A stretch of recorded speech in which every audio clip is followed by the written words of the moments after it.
Good morning all. Plus വണ്ണിന്റെ classes ഒക്കെ സ്റ്റാർട്ടായി വരുന്ന ഒരു ടൈമാണ് അല്ലേ?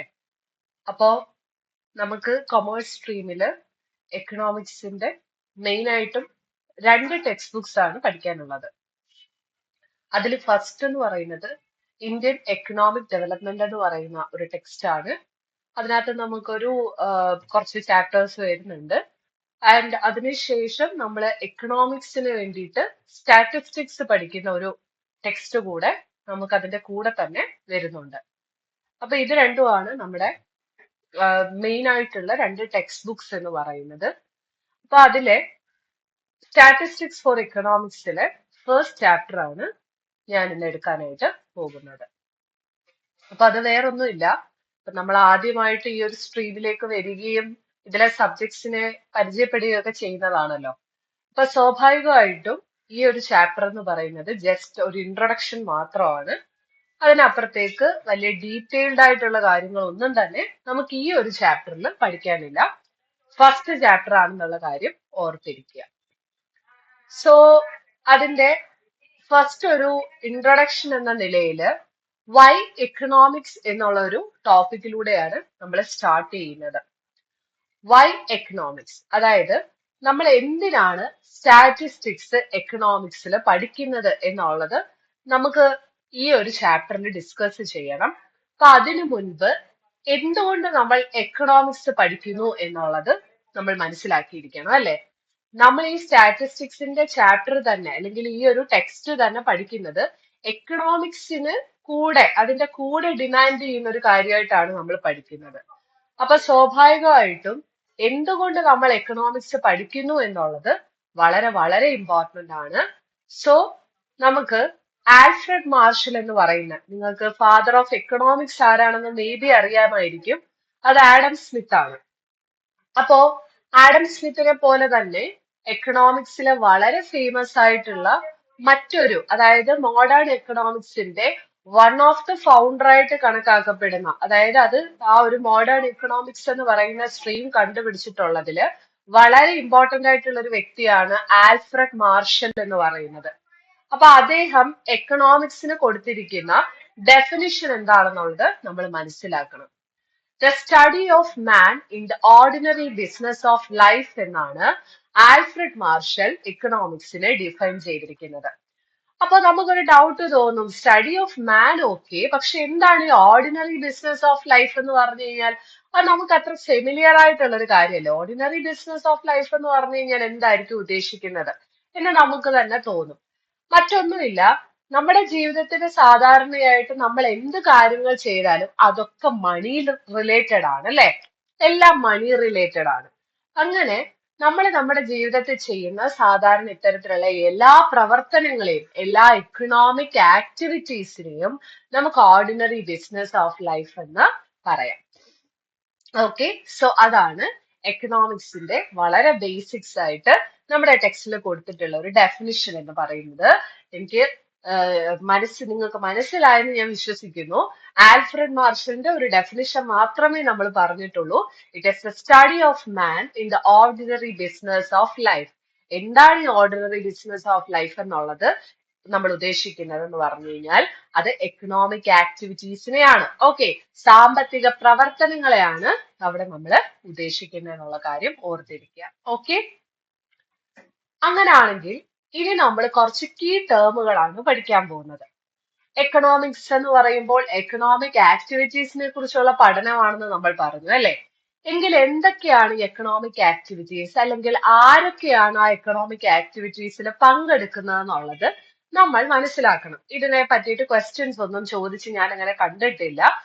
എന്നാലും നമ്മൾ അത് മനസ്സിലാക്കിയിരിക്കണം. ആരാണ് കൺസ്യൂമർ, ആരാണ് സെല്ലർ, ആരാണ് പ്രൊഡ്യൂസർ, എംപ്ലോയിയും എംപ്ലോയറും തമ്മിലുള്ള വ്യത്യാസം എന്താണ്, ഇതൊക്കെ നമുക്ക് അങ്ങോട്ട് ഈ പറയുന്ന എക്കണോമിക്സ് പഠിക്കുമ്പോൾ വളരെ ബേസിക് ആയിട്ട് അറിഞ്ഞിരിക്കേണ്ട കുറച്ച് ടേമുകളാണ്. ഓക്കെ, അപ്പൊ ആദ്യമായിട്ട് കൺസ്യൂമർ ആരാണെന്ന് നമുക്ക് നോക്കാം. ഞാനും നിങ്ങളും എല്ലാം കൺസ്യൂമേഴ്സ് ആണ്. കൺസ്യൂമർ എന്ന് പറഞ്ഞാൽ ആരാണ്? നമ്മൾ സാധനങ്ങളും സേവനങ്ങളും ഒക്കെ ഒരിടത്ത് പോയി വാങ്ങുന്നു അല്ലെ. ഇപ്പൊ എനിക്കൊരു ആവശ്യം വരുമ്പോ ഞാൻ എന്തെങ്കിലും ഒരു സാധനം കടയിൽ പോയി വാങ്ങുവാണെന്നുണ്ടെങ്കിൽ ഞാൻ അവിടെ കൺസ്യൂമർ ആണ്. ഞാൻ കൺസ്യൂമർ ആണ്. അപ്പൊ സാധനങ്ങൾ വാങ്ങുമ്പോൾ, അതായത് നമ്മുടെ ഏതെങ്കിലും ആഗ്രഹങ്ങളൊക്കെ സഫലമാക്കാൻ വേണ്ടി, സാറ്റിസ്ഫൈ ചെയ്യാൻ വേണ്ടി, അല്ലെങ്കിൽ ചിലപ്പോൾ നമ്മൾ നമ്മുടെ വീട്ടിലുള്ള ആർക്കേലും നമ്മുടെ ഫ്രണ്ട്സിന് ആർക്കേലും ഒരു ഗിഫ്റ്റ് കൊടുക്കാൻ തീരുമാനിച്ചു എന്നിരിക്കട്ടെ. ആ ഗിഫ്റ്റ് കൊടുക്കണമെന്നുണ്ടെങ്കിൽ ഉറപ്പായിട്ടും നമ്മൾ ആ ഒരു കടയിൽ ചെന്നിട്ട് ആ ഗിഫ്റ്റ്, നമുക്ക് ഇഷ്ടപ്പെട്ട ഒരു ഗിഫ്റ്റ് വാങ്ങണം അല്ലെ? എന്നിട്ടായിരിക്കും നമ്മൾ ആ മറ്റേയാൾക്ക് അത് കൊടുക്കുന്നത്. അപ്പൊ നമ്മൾ ഒരു കൺസ്യൂമർ ആണ്, മറന്നു പോകരുത്. നമ്മൾ ഒരു കൺസ്യൂമർ ആണ്. നമ്മുടെ ആവശ്യങ്ങൾക്ക് വേണ്ടിയും മറ്റുള്ളവരുടെ ആവശ്യങ്ങൾക്ക് വേണ്ടിയിട്ടും നമുക്ക് എന്ത് ചെയ്യാം, സാധനങ്ങൾ കൺസ്യൂം ചെയ്യാനായിട്ട് പറ്റും. അവരെ നമുക്ക് കൺസ്യൂമർ എന്ന് പറയാം. ഓക്കെ, അപ്പം വെൻ യു ബൈ ഗുഡ്സ് എന്നാണ് പറഞ്ഞിരിക്കുന്നത്. ഗുഡ്സ് വാങ്ങുന്ന ആൾക്കാരെ നമുക്ക് സിംപ്ലി കൺസ്യൂമർ എന്ന് വിളിക്കാം. ഇനി എന്തിനാണ് നമ്മൾ സാധനങ്ങൾ വാങ്ങുന്നത് എന്നുള്ള ഒരു ക്വസ്റ്റ്യൻ ആണ് അല്ലെ? നമ്മൾ സാധനങ്ങൾ വാങ്ങുന്നത് മറ്റൊന്നിനുമല്ല, നമ്മുടെ ആവശ്യങ്ങൾ നിറവേറ്റാൻ വേണ്ടിയിട്ടാണ്. അവരെ നമ്മൾ കൺസ്യൂമർ എന്ന് വിളിക്കും. ഓക്കെ ആണോ? കൺസ്യൂമർ എന്ന് പറഞ്ഞാൽ പച്ച മലയാളത്തിൽ നമ്മൾ ഉപഭോക്താവ് എന്ന് പറയും. ഉപഭോഗം ചെയ്യുന്ന ആൾക്കാരാണ്. കൺസ്യൂമേഴ്സ് എന്ന് പറയുന്നത് ഉപഭോഗം ചെയ്യുന്ന ആൾക്കാരാണ്. അവർ സാധനങ്ങൾ വാങ്ങുന്നു, ഉപയോഗിക്കുന്നു. അവരെയാണ് നമ്മൾ കൺസ്യൂമർ എന്ന് പറയുന്നത്. ഓക്കെ, അടുത്ത കോൺസെപ്റ്റ് ആണ് സെല്ലർ. നമ്മൾ വിചാരിക്കും ഇതൊക്കെ എന്തിനാ പഠിക്കുന്നത്, ഇതൊക്കെ ഞങ്ങൾക്ക് അറിഞ്ഞൂടെ എന്ന് നമ്മൾ വിചാരിക്കും. ഇതൊക്കെ നമുക്കറിയാം. പക്ഷെ ഇതെല്ലാം ഇതിലേക്കുള്ള സ്റ്റാർട്ടിലേക്ക് പോകുമ്പോൾ നമുക്ക് ഇതൊക്കെ ആവശ്യമുണ്ട്. ഇതിന്റെ കോൺസെപ്റ്റ് ക്ലിയർ ആണെന്നുണ്ടെങ്കിൽ ഇനി പറയുന്ന കാര്യങ്ങളൊക്കെ കുറച്ചുകൂടെ വ്യക്തമാകും. അതിന് വേണ്ടിയിട്ടാണ് കേട്ടോ. അപ്പോ സെല്ലർ ആരാന്ന് നിങ്ങൾക്ക് അറിയാം. ഇപ്പം നിങ്ങളുടെ അടുത്ത് ഏതെങ്കിലും ഒരു കട മനസ്സിൽ വിചാരിക്കുക. ആ കടയിൽ ഒരാൾ നിന്നിട്ട് സാധനങ്ങൾ വിൽക്കുകയാണ്. ആ വിൽക്കുന്ന ആൾക്കാരെ നമ്മൾ വിളിക്കുന്ന പേരാണ് സെല്ലർ എന്ന് പറയുന്നത് കേട്ടോ. അപ്പൊ അയാള് നമ്മൾ ചെന്ന് ചോദിക്കുമ്പോഴേ സാധനങ്ങൾ എടുത്ത് തരുവാണോ? അതായത് ഇപ്പം പാവപ്പെട്ട വീട്ടിലൊക്കെ വെച്ച് നമുക്കൊരു ഒരു ചാക്ക് അരി അങ്ങ് കൊടുത്തേക്കാം എന്ന് പറഞ്ഞ് നമ്മൾ ചെന്ന് ചോദിക്കുമ്പോഴേ അങ്ങ് എടുത്ത് തരുവല്ല. നമ്മൾ അയാൾക്ക് പൈസ കൊടുക്കും അല്ലെ? നമ്മൾ കൺസ്യൂമേഴ്സ് പൈസ കൊടുത്തിട്ട് ആ സെല്ലേഴ്സിന്റെ കയ്യിൽ നിന്ന്, വിൽപ്പനക്കാരുടെ കയ്യിൽ നിന്ന് സാധനങ്ങൾ വാങ്ങുന്നു.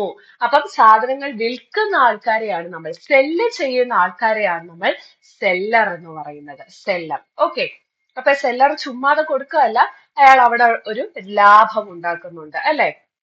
ചിലപ്പോ എവിടുന്നെങ്കിലും 1000 രൂപയ്ക്കൊക്കെ വാങ്ങിച്ച സാധനങ്ങളായിരിക്കും പുള്ളി നമുക്ക് 1200-നോ 1300-നോ ഒക്കെ വിൽക്കുന്നത്. അപ്പൊ ഇതാണ് സെല്ലർ എന്ന് പറയുന്നത്. അയാൾ അവിടെ ഒരു ലാഭം ഉണ്ടാക്കുന്നുണ്ട്.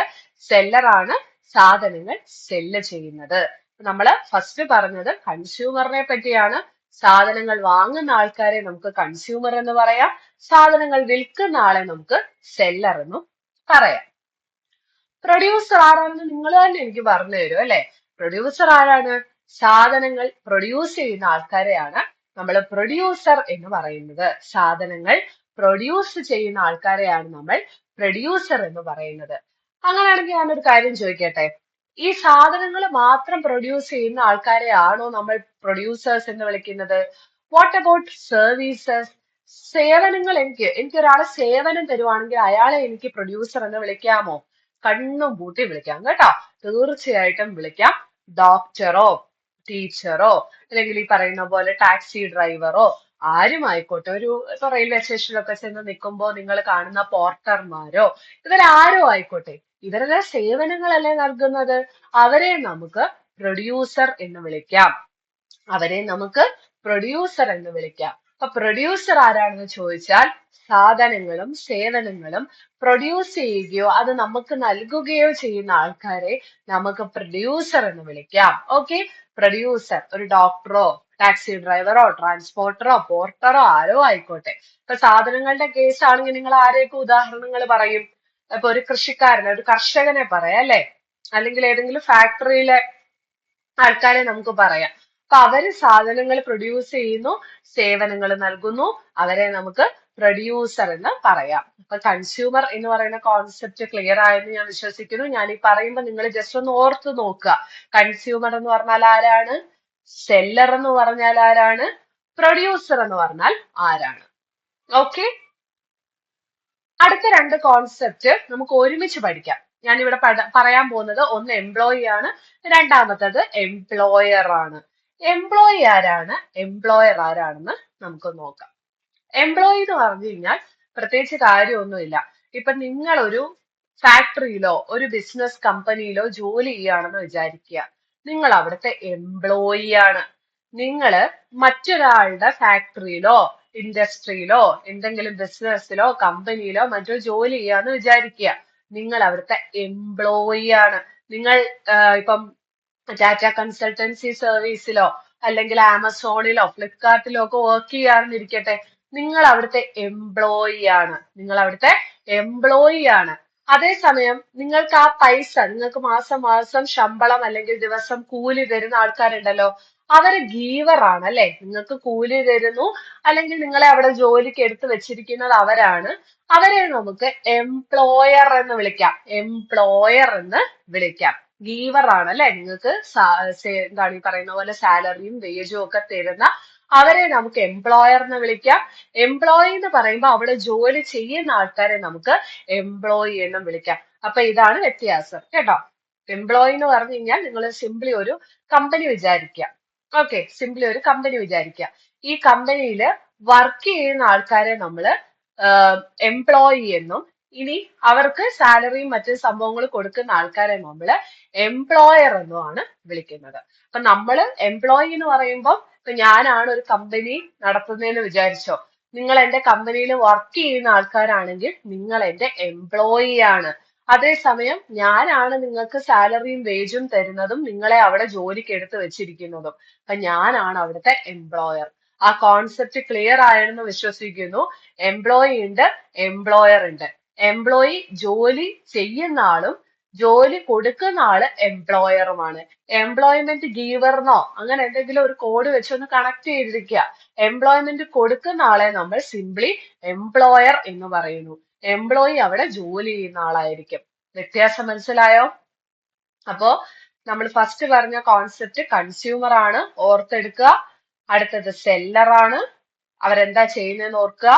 അടുത്തത് നമ്മൾ പറഞ്ഞത് പ്രൊഡ്യൂസർ ആണ്, അവരെന്തൊക്കെയാണ് കൊടുക്കുന്നത് എന്നുള്ള കാര്യം ഓർക്കുക. ഏറ്റവും ലാസ്റ്റ് ആയിട്ട് നമ്മൾ പറഞ്ഞ രണ്ട് കോൺസെപ്റ്റുകൾ എംപ്ലോയിയും എംപ്ലോയറുമാണ്. അത് അങ്ങനെ തന്നെ ഒരുമിച്ച് പഠിച്ചോളുക. ഓക്കെ ആണല്ലോ? ഇത് കഴിഞ്ഞു കഴിഞ്ഞാൽ നമ്മൾ ബേസിക് ആയിട്ടുള്ള സ്റ്റാറ്റിസ്റ്റിക്സിന്റെ കാര്യങ്ങളിലേക്കായിരിക്കും കയറാൻ പോകുന്നത്. അപ്പോ നമ്മള് ആൽഫ്രഡ് മാർഷലിന്റെ ഒരു ഡെഫിനിഷനോട് കൂടിയിട്ടാണ് ക്ലാസ് സ്റ്റാർട്ട് ചെയ്തത് അല്ലെ. എന്തുകൊണ്ട് എക്കണോമിക്സ് നമ്മൾ സ്റ്റാറ്റിസ്റ്റിക്സിൽ പഠിക്കുന്നു എന്നുള്ളത് അല്ലെ. അപ്പം ആൽഫ്രഡ് മാർഷലിന്റെ വളരെ ഫേമസ് ആയിട്ട് അദ്ദേഹം എക്കണോമിക്സിനെ ഡിഫൈൻ ചെയ്തിരിക്കുന്നതാണ് the study of man in the ordinary business of life എന്ന് നമ്മൾ പഠിച്ചു. ഈ ഓർഡിനറി ബിസിനസ് ഓഫ് ലൈഫ് എന്താണെന്ന് ചോദിച്ചപ്പോൾ ഞാൻ പറഞ്ഞു അത് എക്കണോമിക് ആക്ടിവിറ്റീസ് ആണെന്ന് ഞാൻ പറഞ്ഞു അല്ലെ. ഒരാള് ദൈനംദിനം ചെയ്യുന്ന സാമ്പത്തിക പ്രവർത്തനങ്ങളെയാണ് നമ്മൾ എക്കണോമിക് ആക്ടിവിറ്റി എന്നുകൊണ്ട് ഉദ്ദേശിക്കുന്നത്. അങ്ങനെയാണെങ്കിൽ ഞാൻ ചോദിക്കട്ടെ, എന്താണ് സാമ്പത്തിക പ്രവർത്തനം? എന്താണ് സാമ്പത്തിക പ്രവർത്തനം എന്നറിയണ്ടേ?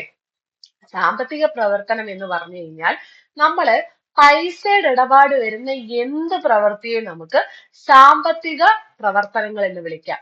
സാമ്പത്തിക ഇടപാട് വരുന്ന എന്ത് പ്രവൃത്തിയെ നിങ്ങളൊന്ന് ആലോചിച്ച് നോക്ക്.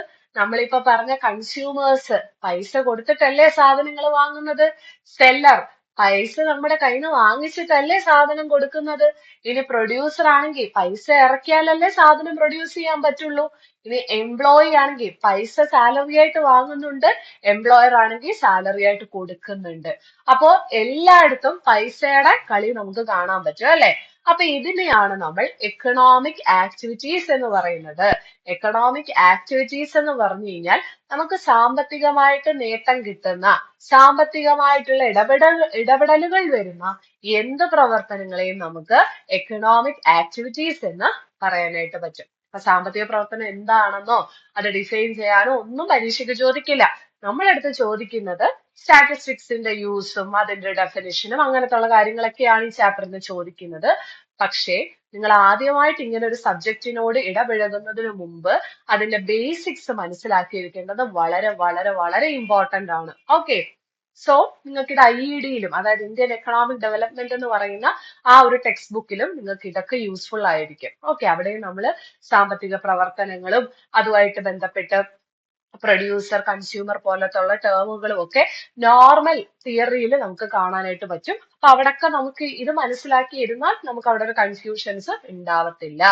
അപ്പം എക്കണോമിക് ആക്ടിവിറ്റീസ് എന്താണെന്ന് ചോദിച്ചാൽ സാമ്പത്തിക നേട്ടം തരുന്ന എന്ത് പ്രവർത്തനങ്ങളെയും നമുക്ക് സാമ്പത്തിക പ്രവർത്തനങ്ങൾ എന്ന് ധൈര്യമായിട്ട് വിളിക്കാൻ പറ്റും. ഇതിനെയാണ് ആൽഫ്രഡ് മാർഷൽ എന്തായിട്ട് വിശേഷിപ്പിച്ചിട്ടുള്ളത്? ഓർഡിനറി ബിസിനസ് ഓഫ് ലൈഫ്, അല്ലെ? നമ്മുടെ ദൈനംദിന ജീവിതം, നമ്മുടെ സാധാരണ ജീവിതത്തിൽ നമ്മൾ എന്തെല്ലാം പ്രവർത്തനങ്ങൾ നടത്തുന്നുണ്ടോ അതെല്ലാം നമ്മൾ എക്കണോമിക്സിൽ പഠിക്കും എന്നാണ് ആൽഫ്രഡ് മാർഷൽ പറഞ്ഞിട്ടുള്ളത്. ഓക്കെ, അടുത്തൊരു കോൺസെപ്റ്റ് ആണ് സ്കേർസിറ്റി എന്ന് പറയുന്നത്. ഇപ്പോ ഞാനൊരു ചെറിയൊരു കഥ പറയാം, നിങ്ങൾ കേട്ടിട്ടുള്ളതായിരിക്കും. നമ്മുടെ അലാവുദ്ദീനും അത്ഭുത വിളക്കും എന്ന് പറയുന്ന ഒരു കഥ പണ്ട് കേട്ടിട്ടുണ്ടായിരിക്കും, അല്ലെ? അതിന്റെ സിനിമയൊക്കെ ഇറങ്ങിയിട്ടുണ്ടായിരുന്നു ഇംഗ്ലീഷിലൊക്കെ. പണ്ട് എനിക്ക് തോന്നുന്നു നമ്മുടെ മലയാളത്തിലും സീരിയലുകളൊക്കെ ഉണ്ടായിരുന്നു ഇതുമായിട്ട് സംബന്ധിച്ച്. അപ്പൊ അതിനകത്താണെങ്കിൽ ഒരു ഭൂതം ഉണ്ട്, ഒരു അത്ഭുത വിളക്കുണ്ട്. അലാവുദ്ദീൻ ഒരു അത്ഭുത വിളക്ക് കിട്ടുന്നു. അപ്പൊ ആ അത്ഭുത വിളക്കിൽ ഇങ്ങനെ ഒരസുന്ന സമയത്ത് ഒരു ഭൂതം വരും. ആ ഭൂതത്തിനോട് നമ്മൾ എന്താഗ്രഹം പറഞ്ഞാലും അയാൾ അത് ചെയ്തു തരും. ഇങ്ങനെ ഒരു ഭൂതം ഉണ്ടായിരുന്നെങ്കിൽ വളരെ നല്ലതായിരുന്നേനെ, അല്ലെ? പക്ഷെ അൺഫോർച്ചുനേറ്റ്ലി നമ്മുടെ ജീവിതത്തിൽ അങ്ങനെ പറയത്തക്ക ഭൂതങ്ങളൊന്നും ഇല്ല. അതായത് നമ്മുടെ ആഗ്രഹങ്ങളൊക്കെ അപ്പപ്പം നടത്തി തരാൻ പറ്റിയ ഭൂതങ്ങളൊന്നും നിർഭാഗ്യവശാൽ നമ്മുടെ ജീവിതത്തിലില്ല. അതുകൊണ്ട് നമുക്ക് തീർച്ചയായിട്ടും സാമ്പത്തിക പ്രശ്നങ്ങളുണ്ട്. എന്താണ് സാമ്പത്തിക പ്രശ്നം എന്ന് പറഞ്ഞാൽ? അതായത് എനിക്ക് ഒരുപാട് ആഗ്രഹങ്ങളുണ്ട്. എനിക്കൊരു ലംബോർഗിനി കാർ വാങ്ങണമെന്നുണ്ട്. എനിക്ക് BMW വാങ്ങണമെന്നുണ്ട്, ബെൻസ് വാങ്ങണമെന്നുണ്ട്. പക്ഷെ അൺഫോർച്ചുനേറ്റ്ലി എന്റെ കയ്യിൽ ഇപ്പൊ പൈസയില്ല. അപ്പൊ ഇത് തന്നെയാണ് ഒരു സാമ്പത്തിക പ്രശ്നം. നമ്മുടെ ആഗ്രഹങ്ങൾക്ക് അതിരുകളില്ല. വാണ്ട്സ് ആർ അൺലിമിറ്റഡ്, അല്ലെ? നമ്മുടെ ആഗ്രഹങ്ങൾക്ക് അതിരുകളില്ല. നമുക്ക് എത്ര വേണമെങ്കിലും സ്വപ്നം കാണാം. പക്ഷെ ആ സ്വപ്നമൊക്കെ നേടിയെടുക്കാനുള്ള കപ്പാസിറ്റി നിലവിൽ എനിക്കില്ല. പക്ഷെ നാളെ ഒരു കാലത്ത് ചിലപ്പോൾ ഞാൻ അത് നേടിയെടുത്തേക്കും. പക്ഷെ ഇപ്പൊ എനിക്കില്ല. അപ്പൊ അതിനെ നമ്മൾ ഒരു ക്ഷാമമായിട്ടാണ് കണക്കാക്കുന്നത്. സ്കേർസിറ്റി, ക്ഷാമം. എന്താണ് ക്ഷാമം എന്ന് ചോദിച്ചു കഴിഞ്ഞാൽ, നമുക്ക് ആഗ്രഹങ്ങളുണ്ട്, അതിന് അതിരുകളില്ല, അൺലിമിറ്റഡ് ആണ്. പക്ഷേ നമ്മുടെ കയ്യിൽ റിസോഴ്സുകളില്ല. നമ്മുടെ കയ്യിൽ റിസോഴ്സുകളില്ല. ഇതൊന്നും നടപ്പിലാക്കാനുള്ള വക ഇപ്പൊ എന്റെ കയ്യിലില്ല. അതിനെയാണ് നമ്മൾ സ്കേർസിറ്റി എന്ന് പറയുന്നത്. ഞാൻ വളരെ എളുപ്പത്തിൽ നിങ്ങൾക്ക് ഒരു ഉദാഹരണം പറഞ്ഞു തരാം. മേ ബി നിങ്ങളൊക്കെ അനുഭവിച്ചതായിരിക്കും. ഇപ്പൊ ഈ റീസെന്റ് തുടരും എന്ന് പറയുന്ന ഒരു സിനിമ റിലീസായ, അല്ലെ? ആ സിനിമ ഒരു 100 സീറ്റുള്ള ഒരു തിയേറ്റർ ആണെന്ന് നിങ്ങൾ മനസ്സിൽ വിചാരിക്കുക. ഒന്ന് സപ്പോസ്, ഓക്കെ. ആ ഒരു 100 സീറ്റും ബുക്കായി, ഹൗസ്ഫുൾ ആണ്. ഇനി ഒരു സീറ്റ് നിങ്ങൾക്ക് ലാസ്റ്റ് നിമിഷം ആ സിനിമ കാണാൻ തോന്നി. അപ്പോ എല്ലാവരും പറഞ്ഞപ്പോ നിങ്ങൾ എല്ലാ തിയേറ്ററിലും നോക്കി, എല്ലാ തിയേറ്ററിലും ഹൗസ്ഫുള്ളാ. ഓക്കെ, ഈ തിയേറ്ററിലും ഹൗസ്ഫുള്ളായി 100 ടിക്കറ്റ്സും ബുക്കായി എന്ന് വിചാരിക്കുക. നിങ്ങളുടെ കയ്യിൽ പൈസയുണ്ട്, പക്ഷെ നിങ്ങൾക്ക് അവിടെ ആ ഒരു സാധനം കിട്ടാനില്ല. ക്ഷാമമാണ്, സ്കേർസിറ്റി ആണ്, അല്ലെ? അപ്പൊ സ്കേർസിറ്റി എന്ന് പറഞ്ഞു കഴിഞ്ഞാൽ എന്താണെന്ന് ചോദിച്ചാൽ, എക്കണോമിക് പ്രോബ്ലംസ്, നമ്മുടെ ലോകത്ത് നടക്കുന്ന എല്ലാ സാമ്പത്തിക പ്രശ്നങ്ങൾക്കും കാരണക്കാരൻ ആരാന്ന് ചോദിച്ചാൽ ഇവൻ ഒറ്റ ഒരുത്തനാ, സ്കേർസിറ്റി ആണ് കേട്ടോ. Scarcity is the root of all economic problems. Scarcity ഇല്ലെങ്കിൽ എക്കണോമിക് പ്രോബ്ലംസും ഇല്ല. പക്ഷെ ഇതിപ്പോ സ്കേർസിറ്റി ആണ്, ഫുള്ള് ക്ഷാമമാണ്. നമുക്ക് ആഗ്രഹങ്ങളുണ്ട്, പക്ഷെ നമുക്ക് സാധനം കിട്ടാനില്ല.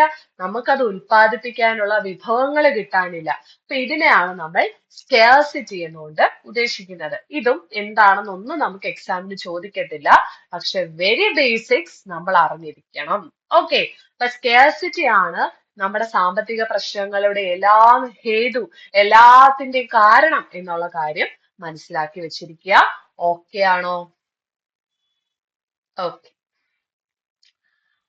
അടുത്തത് നമ്മള് എക്കണോമിക് ആക്ടിവിറ്റീസിനെ കുറിച്ചുള്ള പഠനമാണ് എക്കണോമിക്സ് എന്ന് പറഞ്ഞിട്ടുണ്ടായിരുന്നു. അങ്ങനെയാണെങ്കിൽ എന്താണ് ഈ എക്കണോമിക് ആക്ടിവിറ്റീസ്, അല്ലെങ്കിൽ അതിനകത്ത് എന്തൊക്കെ കാര്യങ്ങളാണ് വരുന്നതെന്നുള്ളതും കൂടെ നമുക്കൊന്ന് നോക്കണം. ടെക്സ്റ്റിൽ ഇങ്ങനെ ജസ്റ്റ് പറഞ്ഞു പോയിട്ടുണ്ട്. എന്താണ് പ്രൊഡക്ഷൻ, എന്താണ് ഡിസ്ട്രിബ്യൂഷൻ, എന്താണ് കൺസംഷൻ എന്നുള്ള 3 കോൺസെപ്റ്റുകൾ കൂടെ നമുക്ക് നോക്കണം. ഇത് നിങ്ങൾക്ക് തന്നെ എനിക്ക് പറഞ്ഞു തരാൻ പറ്റുന്ന ഒരു കോൺസെപ്റ്റ് ആണ്. എന്തായിരിക്കും പ്രൊഡക്ഷൻ? പ്രൊഡ്യൂസർ സാധനങ്ങളും സേവനങ്ങളും പ്രൊഡ്യൂസ് ചെയ്യുന്നതിനെ ഞാൻ വിളിക്കുന്നു പ്രൊഡക്ഷൻ. ഓക്കെ, പ്രൊഡ്യൂസ് ചെയ്യുന്നു, പ്രൊഡക്ഷൻ നടക്കുന്നു, ഉൽപാദനം എന്ന് നമ്മൾ പച്ച മലയാളത്തിൽ പറയും. സോ ഉൽപാദനം എന്ന് പറഞ്ഞാൽ സാധനങ്ങൾ ഉൽപ്പാദിപ്പിക്കുന്ന, സാധനങ്ങൾ മാത്രമാണോ? അല്ല, സാധനങ്ങളും സേവനങ്ങളും ഉൽപ്പാദിപ്പിക്കുന്നതിനെ നമ്മൾ സിംപ്ലി വിളിക്കുന്ന പേരാണ് production. Okay, production. And what about distribution? ഈ പ്രൊഡ്യൂസ് ചെയ്ത സാധനങ്ങൾ നമ്മള് ട്രക്കിലൊക്കെ കയറ്റി ഈ സാധനങ്ങൾ നമ്മൾ ഡിസ്ട്രിബ്യൂട്ട് ചെയ്യണം അല്ലെ?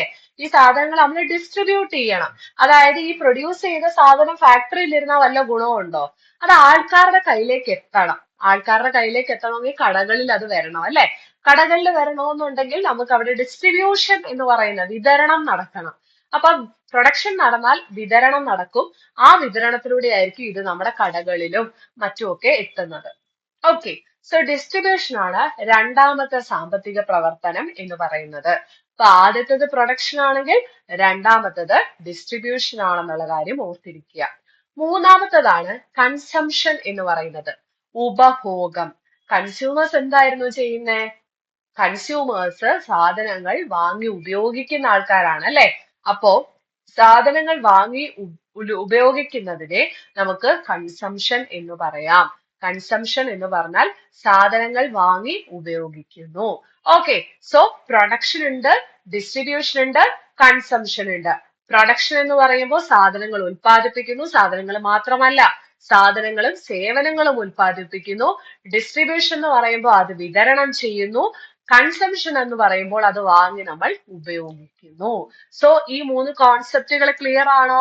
Production, distribution and consumption. ഈ മൂന്ന് കാര്യങ്ങളെയാണ് നമ്മൾ എക്കണോമിക് ആക്ടിവിറ്റീസ് എന്നുകൊണ്ട് ഉദ്ദേശിക്കുന്നത്. ഓക്കെ, എക്കണോമിക് ആക്ടിവിറ്റീസ് എന്ന് പറഞ്ഞാൽ പ്രൊഡക്ഷൻ, ഡിസ്ട്രിബ്യൂഷൻ, കൺസംഷൻ. ഓക്കെ ആണോ? ഓക്കെ ആണെങ്കിൽ ഇത് എക്കണോമിക്സിനെ കുറിച്ചിട്ടുള്ള മറ്റൊരു ഡെഫിനിഷൻ ആണ്. എക്കണോമിക്സ് എന്ന് പറഞ്ഞു കഴിഞ്ഞാൽ is the study of how people and society choose to employ scarce resources that could have alternative uses in order to produce various commodities that satisfy their wants and to distribute them for consumption among various persons and groups in society എന്നുള്ളതാണ് നമ്മൾ പറയുന്നത് കേട്ടോ. അപ്പൊ economics നമ്മൾ നേരത്തെ പറഞ്ഞ സംഭവം തന്നെ. അതായത് നമുക്ക് ആഗ്രഹങ്ങളുണ്ട്, പക്ഷെ നമുക്ക് സാധനങ്ങൾ കിട്ടാനില്ല. നമുക്ക് സാധനങ്ങൾ, നമ്മുടെ വിഭവങ്ങൾ സ്കേഴ്സ് ആണ്, ലാക്ക് ആണ്, കുറവാണ്. അപ്പൊ അതിനെയാണ് നമ്മൾ എക്കണോമിക്സ് എന്ന് പറയുന്നത്. Okay, economics. ഈ ഡെഫിനേഷൻ ഒന്നും കാണാതൊന്നും പഠിച്ചു വെക്കണ്ട, മനസ്സിലാക്കി വെച്ചിരിക്കുക. എന്താണ് എക്കണോമിക്സ് എന്നുള്ളത് നമ്മൾ മനസ്സിലാക്കി വെക്കുക. ഓക്കെ, അപ്പോ എക്കണോമിക്സ് എന്ന് പറഞ്ഞു കഴിഞ്ഞാൽ നമുക്ക് സാധനങ്ങളും സേവനങ്ങളും ദുർലഭമാകുന്ന അല്ലെ, കുറവ് മാത്രമുള്ള അവസ്ഥയാണ് നമ്മൾ ആ അവസ്ഥയെക്കുറിച്ച് പഠിക്കുന്നതിനെ അപ്പൊ ആൾക്കാർ എങ്ങനെ ബിഹേവ് ചെയ്യുമെന്ന് അറിയണ്ടേ, അതിനെയാണ് നമ്മൾ എക്കണോമിക്സ് എന്ന് പറയുന്നത്. ഓക്കെ, സോ എക്കണോമിക്സ് എന്ന് പറഞ്ഞു കഴിഞ്ഞാൽ study of how people and society choose to employ scarce resources that could have alternative uses in order to produce various commodities that satisfy their wants and to distribute them for consumption among various persons and groups in society. Okay, അപ്പൊ ഇതാണ് economics എന്ന് പറയുന്നത്. Okay, so ഇത് basics മാത്രമാണ്. ഇനി main ടോപ്പിക്കിലേക്ക് നമുക്ക് അടുത്ത പാർട്ടില് discuss ചെയ്യാം. സോ ഇത്രയും ഞാൻ ഒന്നുകൂടെ ഒന്ന് പറയാം. എന്ത് ആണ് എക്കണോമിക്സ് എന്നുള്ളത് നമ്മള് ആൽഫ്രഡ് മാർഷന്റെ ഡെഫിനിഷനിലൂടെയാണ് ക്ലാസ് സ്റ്റാർട്ട് ചെയ്തത്. Then we discussed about the topics like consumer, producer, seller, അതുപോലെ എംപ്ലോയർ ആരാണ്, ഇതൊക്കെ ഞാൻ പറയുമ്പോൾ ജസ്റ്റ് ഒന്ന് ഓടിച്ചോർത്ത് നോക്കുക. ഓക്കെ, ആൻഡ് നമ്മൾ പറഞ്ഞത് എന്തിനെ പറ്റിയിട്ടാണ്, എന്താണ് ഇക്കണോമിക് ആക്ടിവിറ്റീസ് എന്നുള്ളത് നമ്മൾ ഡിസ്കസ് ചെയ്തു. സ്കേഴ്സിറ്റി ആണ് എല്ലാ സാമ്പത്തിക പ്രശ്നങ്ങളുടെയും കാരണം എന്ന് പറഞ്ഞു. കൺസംഷൻ എന്താണ്, ഡിസ്ട്രിബ്യൂഷൻ എന്താണ്, പ്രൊഡക്ഷൻ എന്താണ്, എക്കണോമിക്സിന്റെ ബേസിക് ആയിട്ടുള്ള ഒരു ഡെഫിനിഷൻ കൂടെ നമ്മൾ പറഞ്ഞു. ആൻഡ് നെക്സ്റ്റ് പാർട്ടിൽ നമുക്ക് ബാക്കി മെയിൻ ടോപ്പിക്കിലേക്ക് കയറാം. അപ്പൊ ഇതുവരെ പഠിപ്പിച്ചത് മനസ്സിലായെന്ന് വിശ്വസിക്കുന്നു. Thank you.